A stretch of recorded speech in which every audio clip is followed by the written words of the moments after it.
सोमवार का व्रत।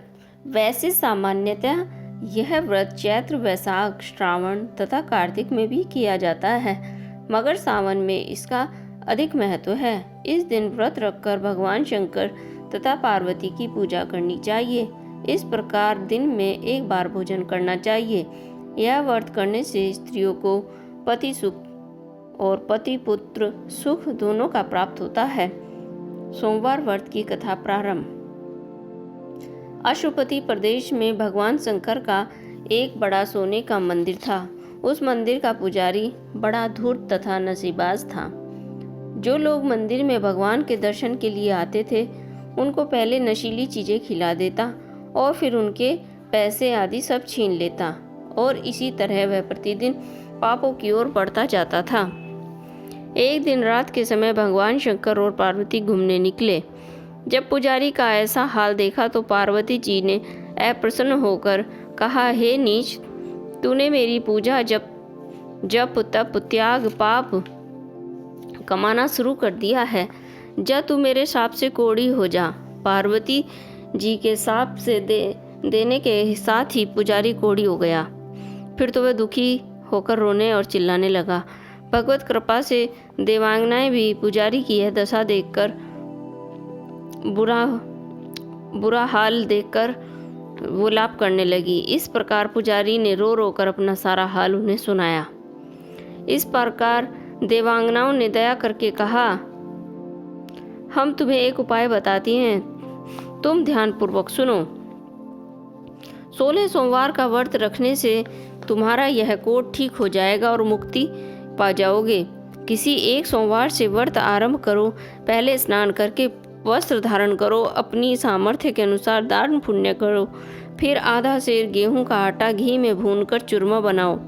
फिर भगवान शंकर की मिट्टी की मूर्ति बनाओ।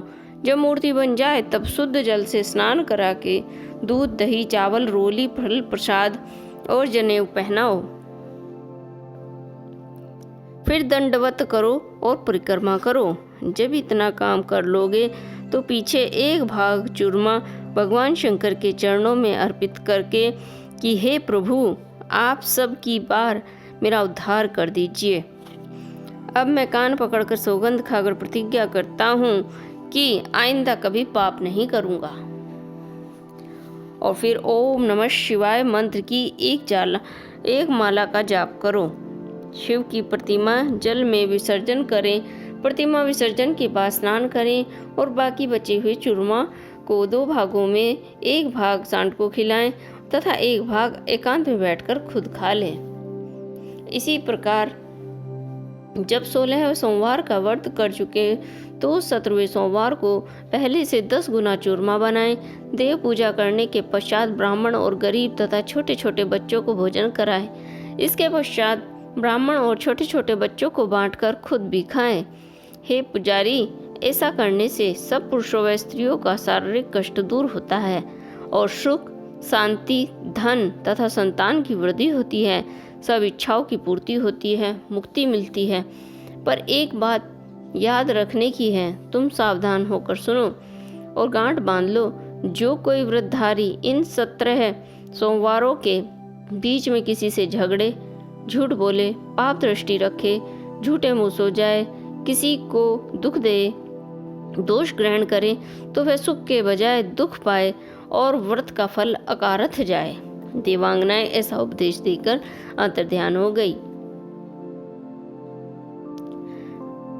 और पुजारी ने शांति के साथ पवित्र विचारों के साथ 16 सोमवारों को विधिपूर्वक व्रत रखा। इस व्रत के प्रभाव से पुजारी का कोढ़ दूर हो गया, सोने के समान सुंदर शरीर हो गया और हर तरह का सुख प्राप्त हो गया। एक दिन वह अत्यंत निर्धन व दुखी ब्राह्मण पुजारी के पास जाकर कहने लगा, महाराज, बेहद दुखी हूँ, आपकी सेवा में आया हूँ, आप मेरी सहायता कीजिए। जब उस ब्राह्मण ने अपना बाकी हाल सुनाया तो पुजारी को उस पर अत्यंत क्रोध आया, तो उसको बहुत लताड़ा, खूब खरी खोटी सुनाई। जब तरस आया तो उसने कहा, हे भाई, पहले मैं भी तेरी तरह ही अत्यंत दुखी था, रात दिन नशे में धुत रहता था, पाप कर्म में ही लगा रहता था, लेकिन 16 सोमवारों का व्रत करने से मेरी ये दशा बदल गई और विचार भी बदल गए हैं, अतः तुम्हें जिस प्रकार समझाता हूँ उसी प्रकार विधि पूर्वक व्रत करना। भगवान तुम्हारा सब दुख दूर कर देंगे। ब्राह्मण पुजारी का आदेश पाकर उसने अपने घर लौट आया और वहां जाकर विधि पूर्वक सोमवार के 16 व्रत पूरे किए। इसके पश्चात वह एक दिन किसी काम से नगर को आया था, तो वहां रूपवती तथा साक्षात लक्ष्मी स्वरूप राजकुमारी का स्वयंवर रचा हुआ था। राजा ने घोषणा कर रखी थी कि मेरी हथिनी जिस व्यक्ति के गले में माला डाल देगी, उसी के साथ मैं राजकुमारी का विवाह करके राजपाट उसको आधा दे दूंगा। ब्राह्मण भी तमाशा देखने के विचार से राजमहल में जा पहुंचा। अब भगवान की लीला देखिए। राजा की हथिनी ने सूंड में माला लेकर उस ब्राह्मण के गले में डाल दी और उसको प्रणाम किया। राजा ने अपनी प्रतिज्ञा के अनुसार राजकुमारी का विवाह उस ब्राह्मण के साथ कर दिया और आधा राजपाट उसको दे दिया। ब्राह्मण फिर सुखपूर्वक अपना जीवन व्यतीत करने लगा और भगवत पूजन में लीन रहने लगा। एक दिन राजकुमारी ने अपने पति से पूछा, प्राणनाथ, आपने कौन सा ऐसा पुण्य किया था जिससे आपको राजपाट और इतना सुख प्राप्त हुआ है? तब ब्राह्मण ने अपना सारा हाल कह सुनाया। फिर तो राजकुमारी ने भी 16 सोमवार का व्रत कर रखा और 2.5 मन चूरमे का प्रसाद गरीबों में बांटा। इस 16 व्रतों का प्रभाव यह है कि भगवान ने एक अति रूपवान, अति बलवान, भाग्यवान, अच्छे गुणों से युक्त पुत्र प्रदान किया। ब्राह्मण ने ज्योतिषियों को बुलाया और बालक की कुंडली बनवाई, तो उन्होंने बताया कि इस बालक के ग्रह बड़े प्रबल हैं। यह चक्रवर्ती राजा होगा और सब राजे महाराजे इसके पैरों पर अपना शीश झुकाएंगे। यह बात सुनकर ब्राह्मण और राजकुमारी अत्यंत प्रसन्न हुए। राजकुमार बड़ा हुआ तो माता ने उन्हें भी 16 सोमवार का व्रत रखवाया। राजकुमार ने व्रत के बाद प्रतिज्ञा की कि प्रभु, मेरे राज्य में प्रजा सुखपूर्वक रहे, यही मेरी कामना है। कुछ समय के पश्चात विदर्भ देश के राजा ने बेटी दहेज में अपना सारा राजपाट दे दिया और इस तरह वह ब्राह्मण कुमार सारे भारतवर्ष का राजा बन गया। बाकी सब राजा उसके अधीन हो गए। बड़े बड़े विद्वान ब्राह्मण उस राजकुमार के राज्य में 24 घंटे कथा कीर्तन करते थे। अमीर गरीब सभी सुखी थे, किसी को किसी प्रकार का भी कष्ट न था। बहुत काल पीछे राजकुमार के माता पिता वृद्धावस्था को प्राप्त हुए और राजकुमार को राज्य सौंपकर खुद भगवत भजन करने के लिए वन में चले गए। तब राजकुमार उनके जाने के बाद बहुत दुखी हुआ और दिन रात शिव जी की पूजा में लीन रहने लगा। तब उसने रानी से कहा कि तुम भी मेरे साथ शंकर भगवान का पूजन किया करो। इस पर रानी बेहद नाराज होकर राजकुमार से कहा कि आपको किस बात की कमी है जो फिजूल बातों में अपना समय नष्ट कर रहे हो। आप दूर देशों को विजय करें, जंगल जाकर शिकार खेलें। यह पूजा पाठ भक्ति तो साधु संतों का काम है, मुझे तो यह बिल्कुल भी पसंद नहीं आया। इन सबको बंद कर दो।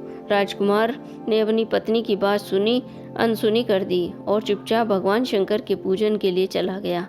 रात को स्वप्न में भगवान ने उसको दुख देकर कहा, बेटा, तुम अपनी पत्नी को तुरंत घर से निकाल दो, नहीं तो दुख पाओगे। प्रातःकाल राजा ने अपने मंत्रिमंडल को बुलाकर उनको सारा वृत्तांत कह सुनाया।